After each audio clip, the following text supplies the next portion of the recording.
Thanks for tuning in, Mountaineer Nation. Carson Fox for another edition of Fox on West Virginia Mountaineer Sports. And tonight we are breaking down the West Virginia 2025 defense. Last week I had the pleasure of coming on with you and talking about the West Virginia offense. So now this week we're going to go to the opposite side of the ball.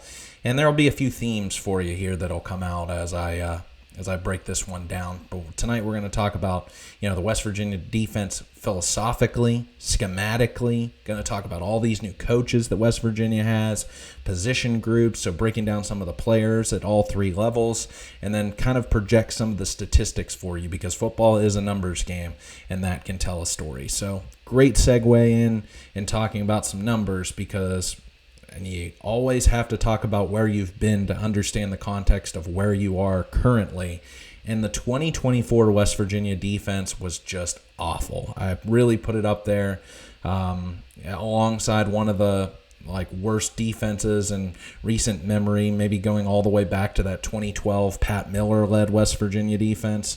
It was really the Achilles heel that let the team down last year. The offense wasn't great or as good as it possibly could have been. I would argue that it wasn't as good as 2023, but the West Virginia defense was just really horrible.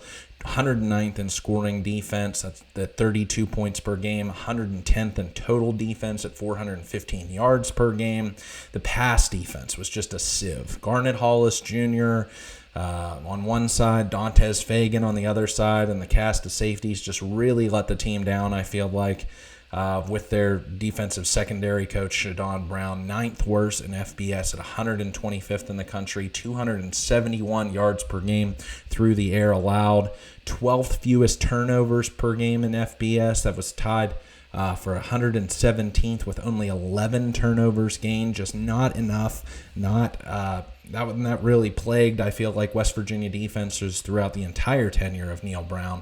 Tied for 103rd in FBS and team tackles for loss, and that number kind of surprised me, given especially how well TJ Jackson played early on in the season. Was one of the nation's leaders in tackles for losses. Fatorma Mulba had a pretty good season. Sean Martin was average, but just overall as a group did not get after backs in the backfield enough last season. Tied for 3rd worst in FBS in third down defense, allowing opponents to convert 50% of the time, and tied for 103rd in the nation in red zone defense, allowing opponents to score 88% of the time, 36 times via a touchdown, 48 attempts with 6 field goals made. So top to bottom, pass defense, scoring defense, third down, red zone, turnovers, all of the things you look for in a defense that's going to say, hey, whether they're, great, above average, even good, bend but don't break, West Virginia didn't successfully do any of it. So what did they do? They went back to the drawing board. In addition to Neil Brown getting fired, Jordan Leslie, was fired during the middle of the season. Cleaned house, clean slate. Yes, I would have absolutely loved if this team this season had Josiah Trotter at linebacker. I think he was one of the up-and-coming stars of the West Virginia defense, but he wanted to go elsewhere, had his sights set on the SEC. After West Virginia stuck by him after his first medical redshirt season with a torn ACL, he says, bye, sayonara, I'm going to go get paid some SEC money and go play for them. And as many issues that he had in pass coverage defense, Trey Lathan would have liked to also kind of have him in the linebacking group. But instead, clean slate, moving on, new coaches, new players. And what did West Virginia do but made the biggest investment in in an assistant coach that it's ever made, hiring Zach Alley away from Oklahoma as the co-defensive coordinator, paying him $1.5 million annually. That was a $650,000 raise from what he made last year at Oklahoma, again as the co-defensive coordinator. So gets the opportunity to call plays, have complete control of the defense. I think we're going to have a similar setup as we saw in 2018 when Dana Holgerson and Jake Spavital took full control over the West Virginia offense and pretty much gave autonomous power over to Tony Gibson to do whatever he wanted to do with the defense. I think that's kind of the same way that we're going to see with Zach Alley. And what did Zach Alley do? But he went out there and hired a group of a couple of guys he already knew, in William Green at Jacksonville State and Henry Weinreich, who's going to coach the Nichols from Oklahoma.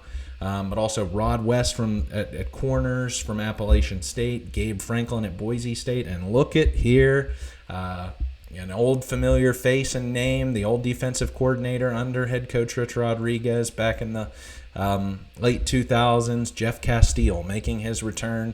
Was previously an analyst. I think he might even had 1 year as a position coach with the Neil Brown staff before kind of retiring a few seasons ago, coming out of retirement to coach alongside Zach Alley. I kind of want to put a pin in that and come back to that. But what I would say, what do we make of the West Virginia defense under Zach Alley? Well, it's going to be one that I would charge as going from a reactionary system under defensive coordinator Jordan Leslie to one that's more radical, that is going to dictate terms to the opposing offenses. And if you're a fan like me, thank the Lord we have been wanting this. I feel like for so many years, got a taste of that, to varying degrees of success and failure in 2018, I feel like, under Tony Gibson and, some of those 2010s defenses that West Virginia had. I think 2014 is when they kind of turned a corner, decent in 2016 with Rasul Douglas in the corners, and then 2018 just varying degrees of just, okay, but we're very, very aggressive. So looking at some of Zach Alley's improvements when he came on board from 2023 at Jacksonville State to Oklahoma in 2024.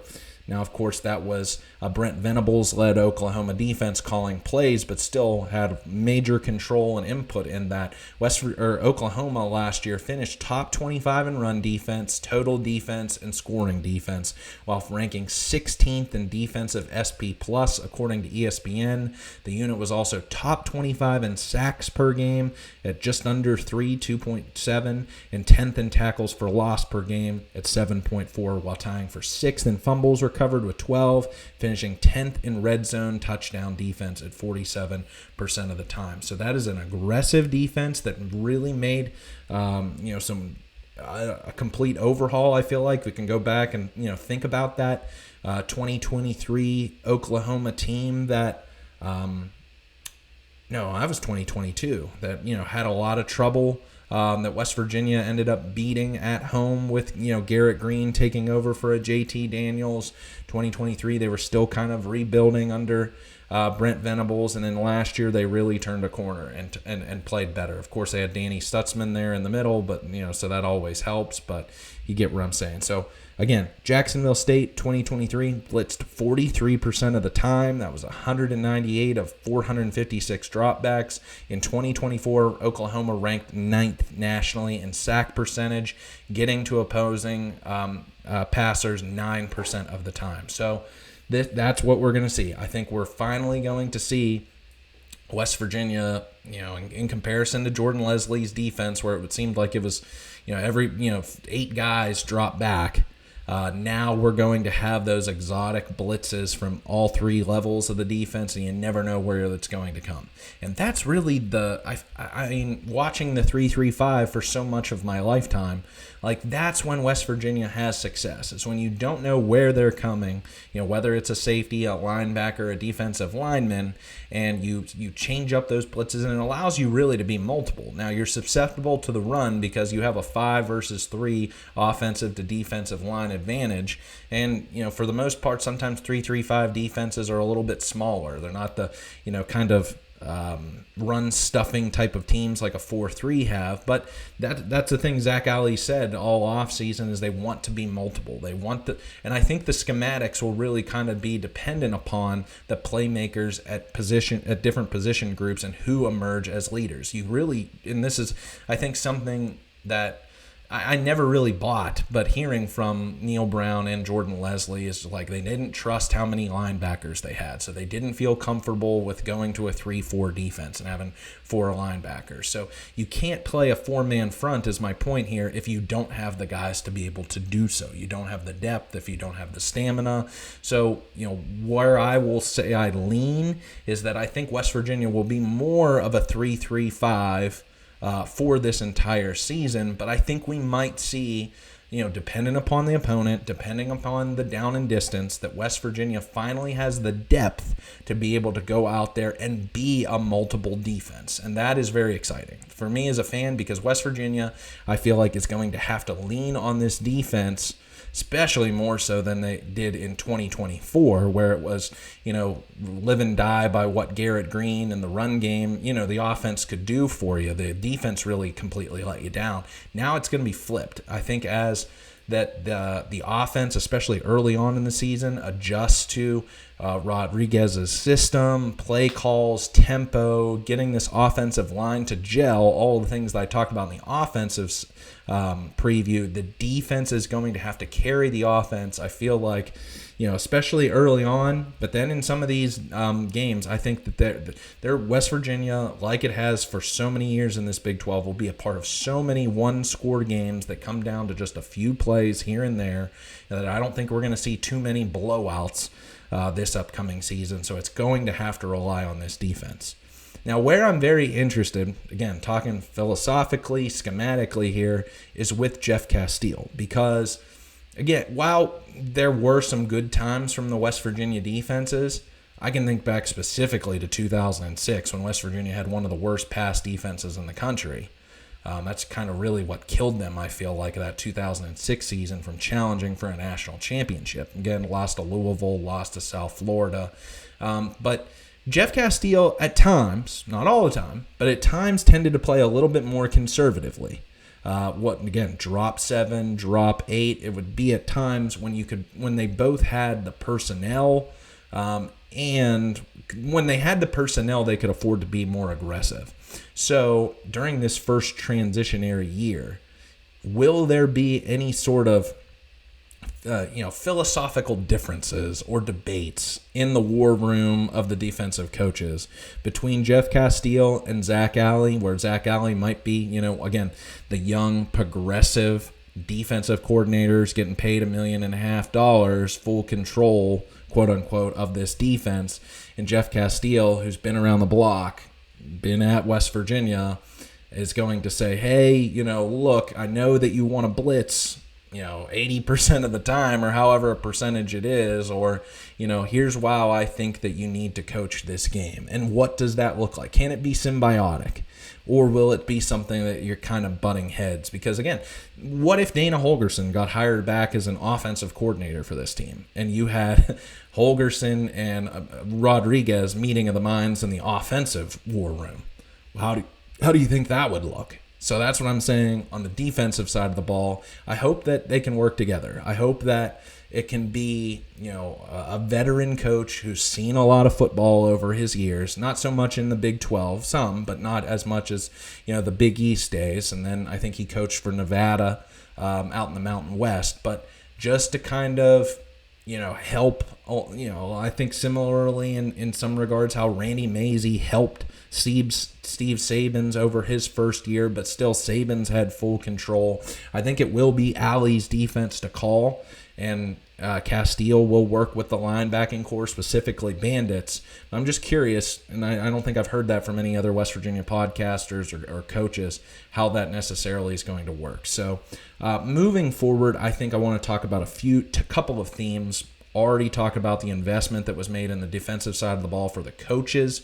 Now let's talk about the investment that was made into the players, and I'm specifically talking about depth. Look at what West Virginia had in 2024 at the cornerback position specifically. Again, Garnet Hollis Jr. might have been the biggest disappointment of the 2024 season. He and Jaheim Joseph as to really what let down this team from one that was supposed to contend for a Big 12 championship, but just absolutely, was a whoopee cushion out there. I mean, some of the times of the routes or the angles in pursuit that Garnet Hollis Jr. would take to make tackles on receivers. Just if you watch back some of the film of those games from 2024, oh my gosh. If he wasn't burnt toast in coverage, he just looked terrible at tackling sometimes, especially when he had to change directions or his body angle. When he was facing forward, he'd nail you. Don't get me wrong. I think that's why with his size, speed combination that he was getting some, I think, like draft hype at some point in time last spring. But oh my gosh, was he bad.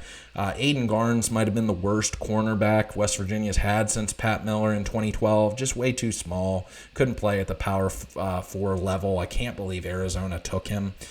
Just did not look very good early on in the season, then was kind of out for a majority of it with injuries. So just not a Power 4 player. Neither was Dontez Fagan coming over from Charlotte. Just if he wasn't causing some sort of a penalty out there, he was getting burned by a defender or by an offender. Down the sideline. Jacoby Spells, I think, was maybe the most disappointing 4-star miss of the Neil Brown era. I was watching back that Baylor game a few weeks ago, and the touchdown I think he gave up to, was it Ashton Hawkins, was one of the worst coverage plays that I've seen watching football in my entire life. I mean, Hawkins just went right down the field 6 yards maybe, turned around, caught the pass. I think Jacoby Spells just like shit himself. And then Hawkins just completely ran around him down the field for a score. That was just terrible. I think Jacoby Spells, if I haven't checked the transfer portal just recently or anything, but I don't even know if he's playing football this upcoming fall. So if he quit football, the desire wasn't there. TJ Crandall, if he wasn't good enough to see the field out of that cast of characters, I mean, he had good riddance of dropping down to the G6 level, going back out west and going to Oregon State. And then Jordan Jackson barely ever played either. And he was one of those players I feel like that Neil Brown recruited, hoping by his 4th or 5th season he might be Power 4 level capable. Now he's down at Gardner Webb FCS. So just goes to show the coaches, the previous coaching staff, couldn't identify talent, couldn't develop talent, couldn't coach talent on Saturdays. Now West Virginia has 10 cornerbacks to play with. 10.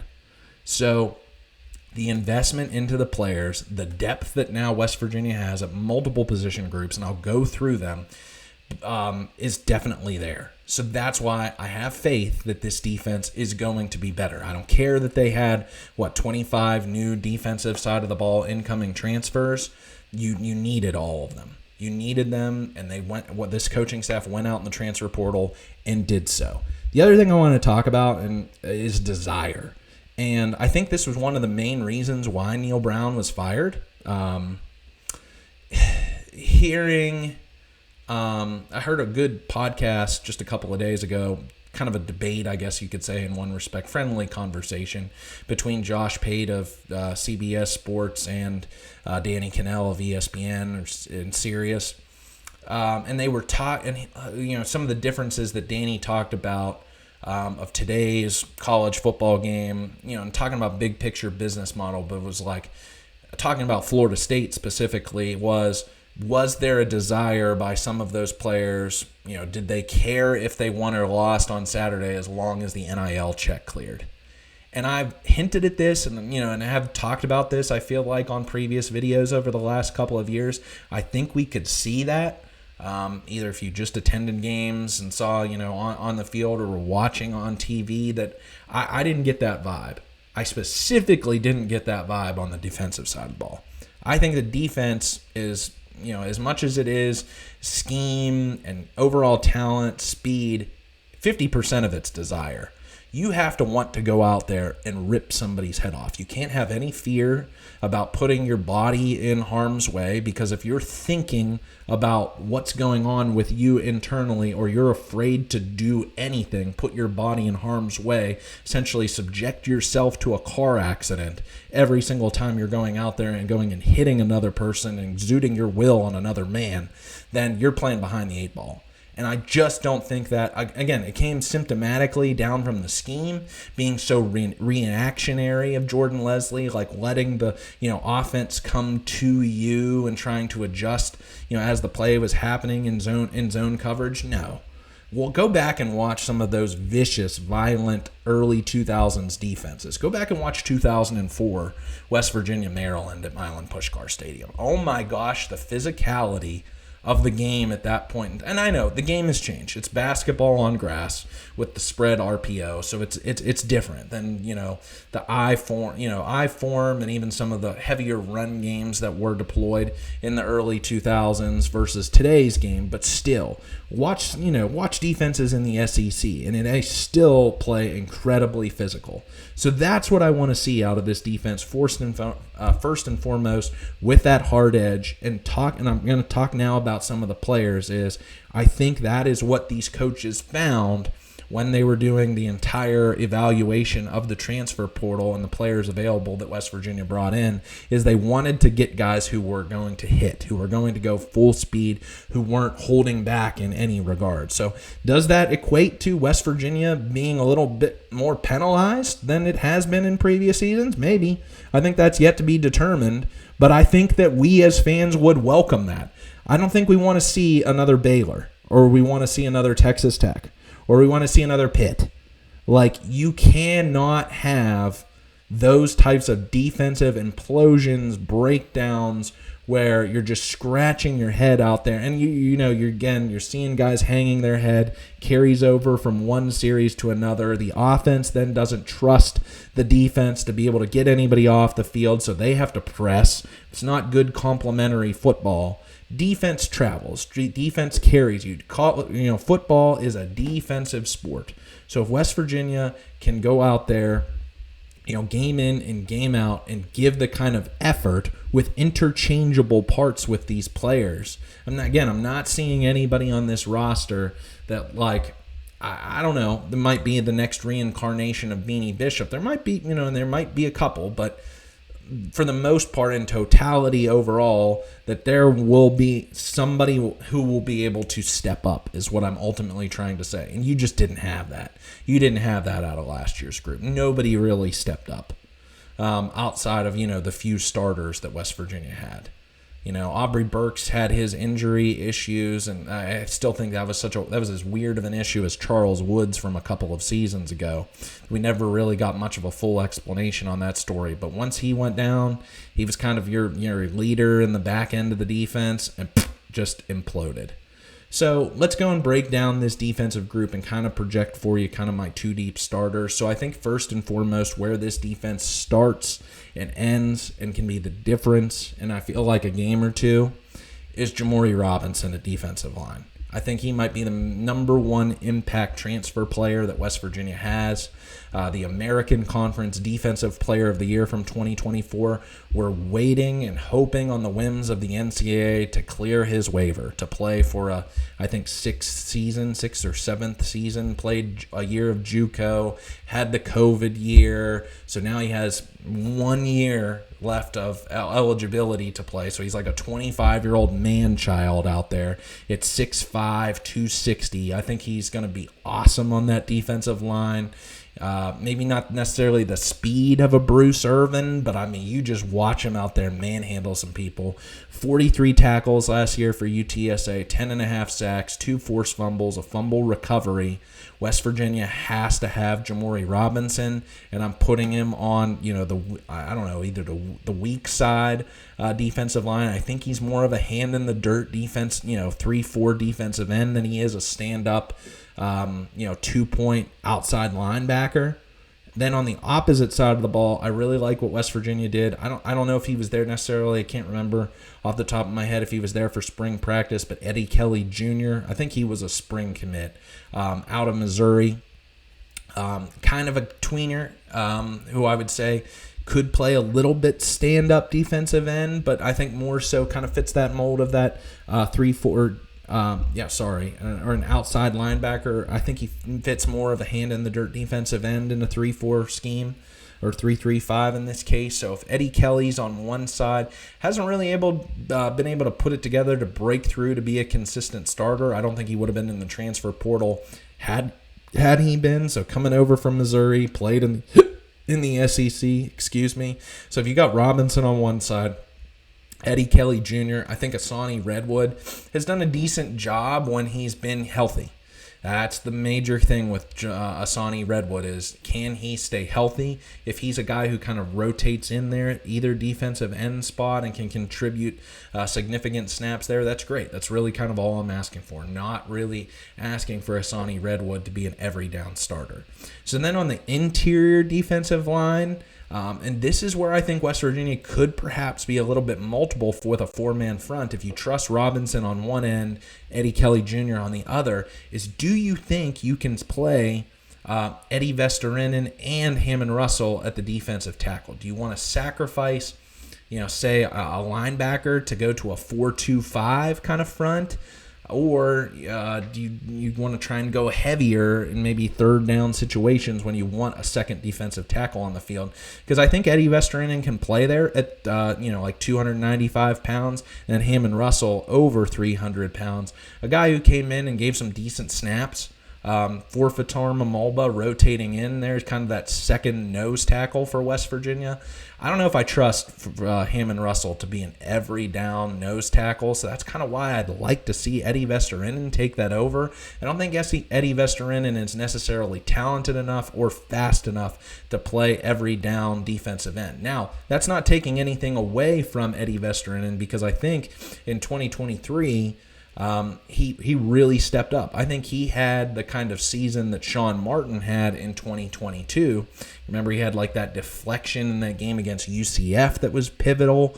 Then last year, game 2 against Albany goes down with a season-ending injury, and we don't get to see him make that progression. So if he can get back to the player that he was at the end of 2023, I trust him at one of those starting spots. But is he an every down nose tackle? I don't know, because that's kind of light. That's kind of a light front, I feel like. And Kelly on one side, Robinson on the other, and Vesterinen in the middle. But we'll have to see. If it's Hammond Russell rotating in with Eddie Kelly, Corey McIntyre, it sounds like, is finally healthy after he missed the entire 2024 season after tearing his ACL in spring practice of 2024. And Nate Gabriel, I thought, gave you some pretty good contributions. At 12 appearances last season, 128 snaps, 9 tackles, and half a sack at over 300 pounds. So, again, I don't think on that defensive line there's necessarily any sort of an A-grade player, but I think good enough that you can make a rotation out of that 4, and then add in Taylor Brown, who I'm telling you is the best recruit out of this incoming recruiting class at West Virginia. So I know it's whittled away to just about nothing out of the high school ranks, because Rodriguez has either said, I don't want you, or B, they've went elsewhere during the Neil Brown coaching change. But of the tape that I've seen of Taylor Brown, my goodness, I think this guy could be a future, could be a starter as early maybe as next season, depending upon how he develops and competes. But he was just excellent of what I saw in his high school tape at like a 3 technique kind of a player.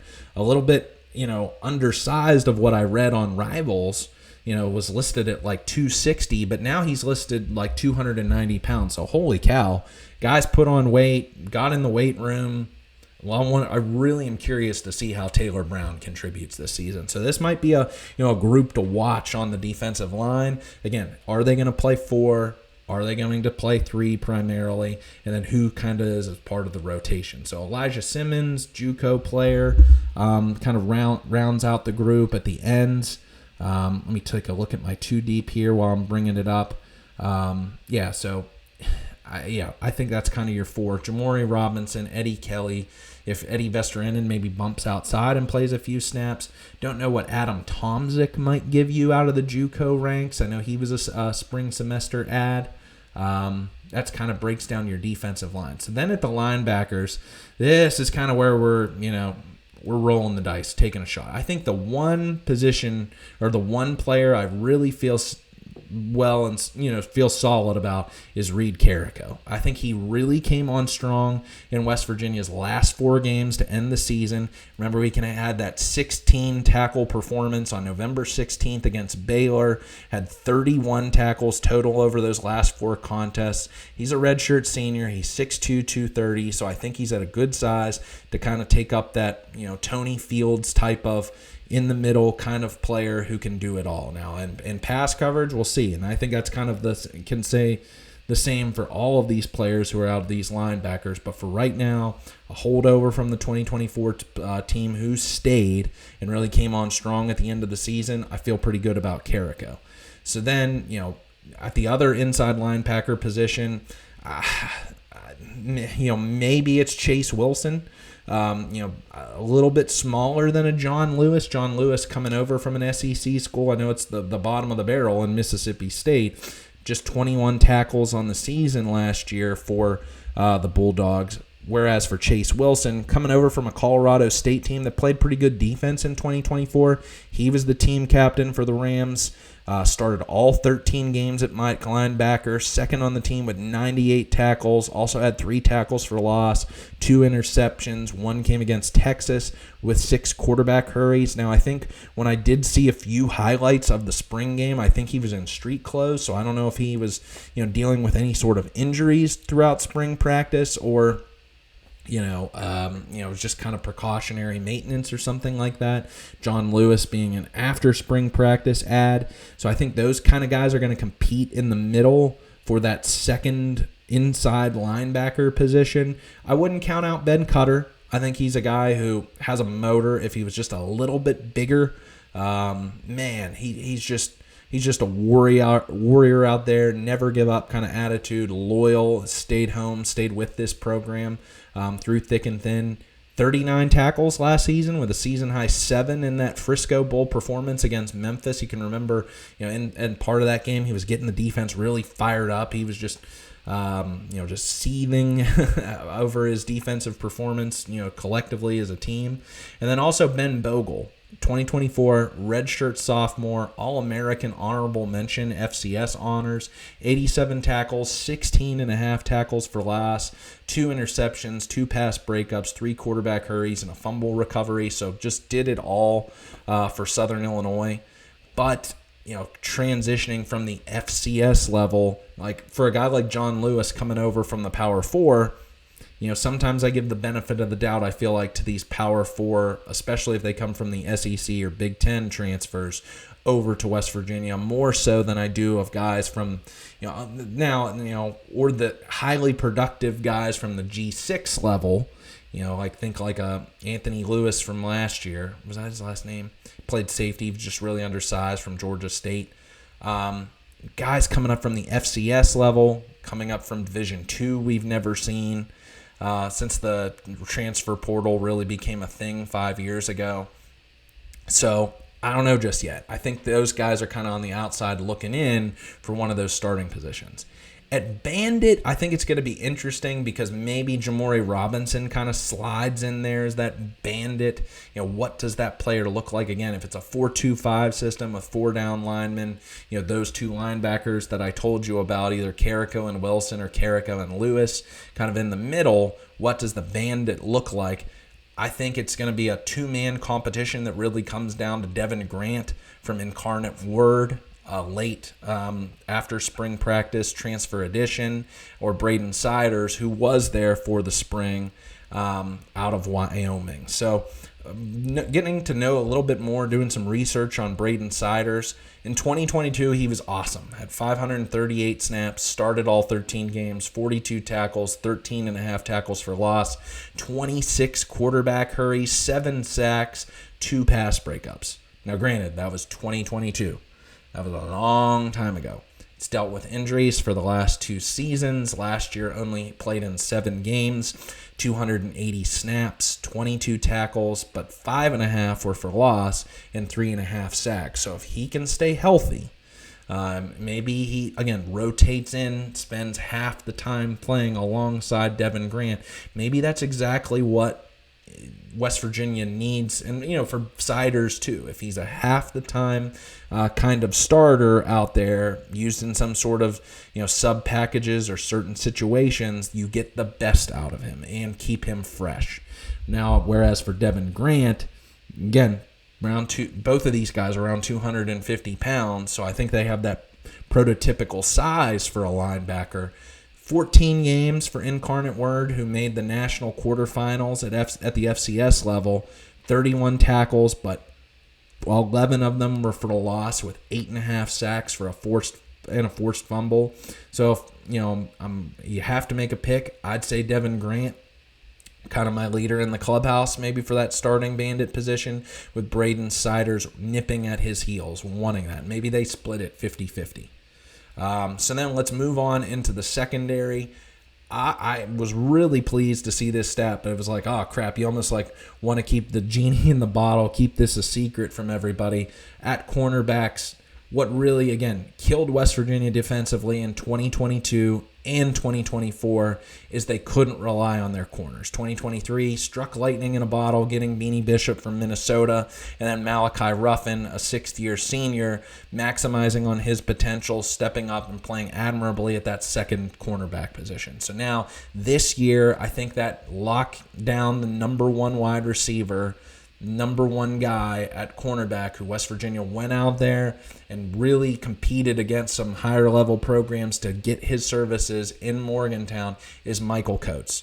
All Mountain West first team, started all 13 games for Nevada with a team high 17 pass breakups and 4 interceptions on the season. Like his size, like his ability in lockdown, I really feel good about Michael Coates, and I think he was, it's a part of, I think Phil Steele's fourth team honorable mention or something, Big 12. Might have been a little bit higher ranked than that. I just thought I saw that stat, didn't write it down earlier today. But really feel good about Michael Coates. And then at the other position, the player who I'm really intrigued by is Jordan Scruggs, who just had, I think, like a point or half a point higher of a Pro Football Focus grade from last year at South Alabama than what Michael Coates had at Nevada. So if I feel really confident, feel really good about Coates from Nevada, I think like Jordan Scruggs is intriguing me. Started 9 games, but appeared in all 12 of South Alabama's 13 last season, 70 tackles, 4.5 for loss, had a 96-yard interception return against Appalachian State, which became the longest return in school history, with 2 pass breakups, only 175 pounds, around 5'11". Does he have that prototypical size, or some of the bigger cornerbacks out there? Maybe we'll have to see what he looks like in pads. But for right now, and the competition level too, coming from the Sun Belt to the Power Four. But that's the same thing that we're going to deal with Coates at the coming from Nevada. I think the one player who maybe will compete with Scruggs for that starting cornerback 2 position is Jason Chambers, coming over from App State. So you have Rod West, cornerbacks coach, bringing his guy. Also brought over Nick Taylor, but Taylor's just coming into his own as a sophomore. So might compete later part of the season, or a depth piece at first that starts to emerge at some point in the season. But Jason Chambers, he's the guy in his last year of eligibility, started 9 games with appearances in 11 games for Appalachian State a season ago, 38 tackles with a tackle for loss, interception, and a pass breakup. So familiarity between Chambers and West, his coach down for the other Mountaineers down in Boone, North Carolina. Does he trust him, especially early on in the season, comparatively to a guy like Scruggs? Let's see how they compete, that whole group. But I'm very intrigued by that cornerback position and want them to do well, especially, a guy who I don't think, I think he's ready for going for a redshirt year, but the highest rated alongside Taylor Brown at the cornerbacks position was Dwayne Galloway, a guy who West Virginia's previous staff really recruited hard last summer. Galloway passed on them, committed to Purdue, and then ultimately, some way, shape, or form, found his way back, committing to the Mountaineers during the season. Again, it wasn't pretty season by any means, but found his way back. West Virginia's got him, so I can't wait to see what he does in a Mountaineer uniform. Moving on from the corners, let's talk about the one position, nickel safety. I think that's another one. Like how I feel pretty comfortable, definitely about Jamori Robinson, definitely about Reed Carrico, Michael Coates. I feel really confident about Fred Perry. He's going to lock down that kind of nickel safety position, the spear, as I think it's been called previously. And he was Jacksonville State's leading tackler from a year ago, 110 tackles, 10 tackles for loss, 3 sacks, 2 forced fumbles, fumble recovery, quarterback hurry, and 2 pass breakups.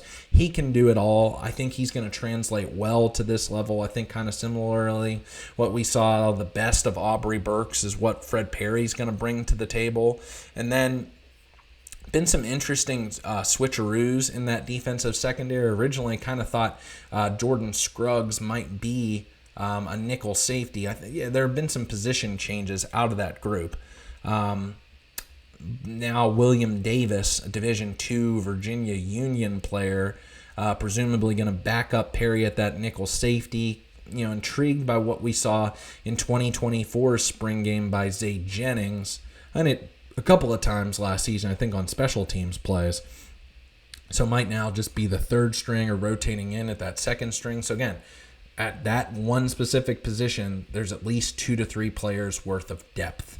So it's, again, speaking to that theme of depth that West Virginia did not have last year. So then at the safeties positions, this is where it's a little bit harder to project. The one I think I feel the most confident about is Kakura Tarnu. Like, Carrico, Tarnu came on strong in the back half of the season for the Mountaineers last year when he became a starter. I think he had that pivotal forced fumble in the Cincinnati game against Baylor. He had 5 tackles with a tackle for loss against the Bears, 35 tackles on the season with 2.5 for loss. Now, he played cornerback for Jacksonville State in 2023, comes to West Virginia. I think he was trying to figure out his position, settled in at safety, as I said, in the back half of the season. So does this group move him back to corner where they're familiar with him there?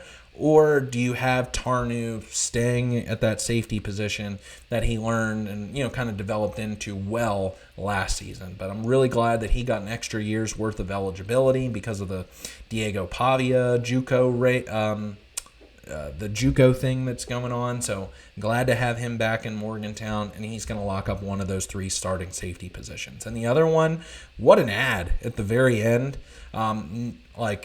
Of spring practice kind of came out of nowhere, I feel like. Darian Lewis, 11-game starter for Akron, who I know was one of the worst programs in FBS, but man, 12 appearances, 74 tackles, including a season-high 12 tackle performance against Rutgers, so he did it against a Power 4 opponent. 3 tackles for loss, 6 pass breakups, and an interception. Just watch his tape. He absolutely freaking flies to the ball. Now, I think he could fit in really well at nickel cornerback, somewhere against slot receivers. But if he fills in at strong safety, I think he can hit. He closes in, tracks the ball very well, and lays the lumber on a guys. And he's not that big. So that's where I'm like, man, you got some hitters, I feel like, in Fred Perry. Pair him alongside Darian Lewis. And if Tarnu can kind of be your center fielder out there in coverage. But again, he got better as the season went along and how he tackled as well. I love that. Another interesting, again, might have been just a clerical move on the roster, or if there's something really to this, like I said, Jordy Scruggs moving over from safety now to corner.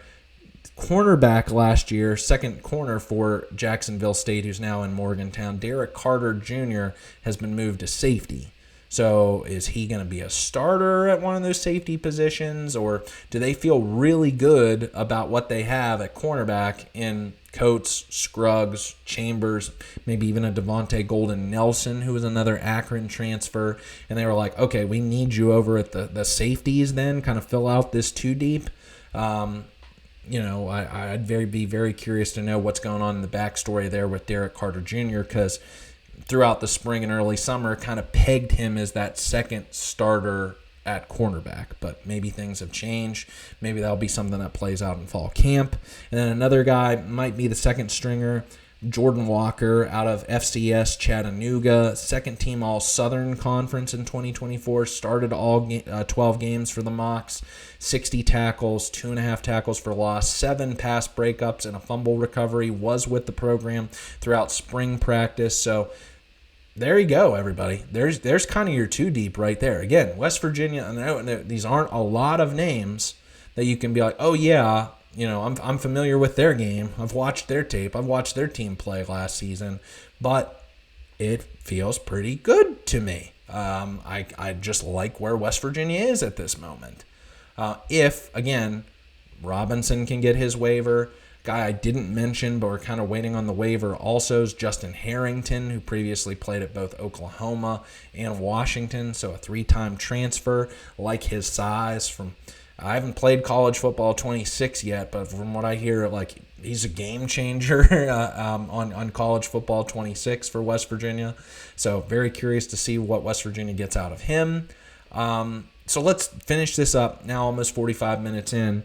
Let's talk about kind of projections from a statistical perspective, because I like to, track it, and evaluate, again, how I'm thinking now in July, because I, take this very seriously in the content that I provide to you, where I'm kind of seeing them, and then we can kind of review at season's end. So I thought offensively, if West Virginia can repeat, again, if we believe in the Rodriguez system offensively, and things will figure itself out, quarterback, running back, and they're going to put up points in comparison to Neil Brown's defense and stay right around 300 yards per or 300 or 30 points per game. Defensively, again, last year they were giving up 32 points per game. Can they be a touchdown on average better in 2025? I think I'm going to say yes. I'm going to go bold here. That would put West Virginia from 2024 statistics. If West Virginia gave up 24.5 points per game on average, again, that's a whole 7 points, a touchdown better per game than they were, that'd put them 60th nationally. That's pretty decent. And I'm looking at some of the stats, of some of the more recent West Virginia defenses. I'm thinking like that 2018 team. 2018, they gave up 27 points per game. But we can remember West Virginia played some awesome offenses. I know they didn't get to play Ryan Finley's North Carolina State game because that game, unfortunately, was canceled due to a hurricane. But you can think the Brock Purdy-led Iowa State team. They played against, of course, Oklahoma, lighting the world on fire. 59-56 game, playing Texas, with Sam Ehlinger. Like, West Virginia in 2018 played some really good offenses, and I don't know if necessarily West Virginia's defense, I know they had David Long on that defense, but I feel as good I feel like about the personnel on this defense. I know I can't believe I'm saying this because, again, haven't seen them much based upon, what I've seen of their previous teams and playing. But, man, if I don't think you pay Zach Alley, again, $1.5 million with the track record he had from coming over from Jacksonville State to Oklahoma and what he was able to do alongside Brent Venables in improving Oklahoma's defense. And again, West Virginia's not playing these types of light the world on fire opponents this year. Yeah, they play Arizona State and Texas Tech. Might be, if you've looked at my preseason predictions, are 1 and 2 in the Big 12, going to be nationally ranked to start the season. But they don't play Kansas State, they don't play Iowa State, they don't play Baylor. And then, you can find some warts with some of those teams that I feel like that are outside the top 5 in the Big 12 to start out the year. So again, if they can improve that dramatically, and where I think they're going to make the biggest strides is that pass defense. It's not going to be that bad. Truly, you're gone Shadon Brown, gone is Jordan Leslie and his passive defense. So I think if you can have a reciprocal effort between the pass rush and exotic blitz schemes and pass coverage, I think West Virginia could get to a point where it's around 50th in the country in pass defense. I know that's a dramatic, huge improvement, but they were just so bad last year, and West Virginia played some really good quarterbacks last year on their schedule, and then they just got torched. Didn't have the depth, didn't have the schemes, didn't have the players. So that's what I'm saying. So if 350 total yards per game allowed, again, that would have them top 50 nationally. We're talking maybe 210 yards per game pass coverage, 140 rushing yards per game allowed. Now, that might be a stretch. They gave up 144 yards on the ground last season. And again, don't have any of those seniors that West Virginia had on the defensive line from a year ago. And they don't have Josiah Trotter. So are you going to be better stopping the run? And you got some run-heavy teams, Des Reed out of Pitt. What is Devin Dampierre going to bring from Utah? Jalen Daniels is going to try and run. I think that's all that really UCF is going to be able to do offensively this year. But I don't think these opponents are better than last year's schedule. So can they be better as a whole defensive unit? I think yes.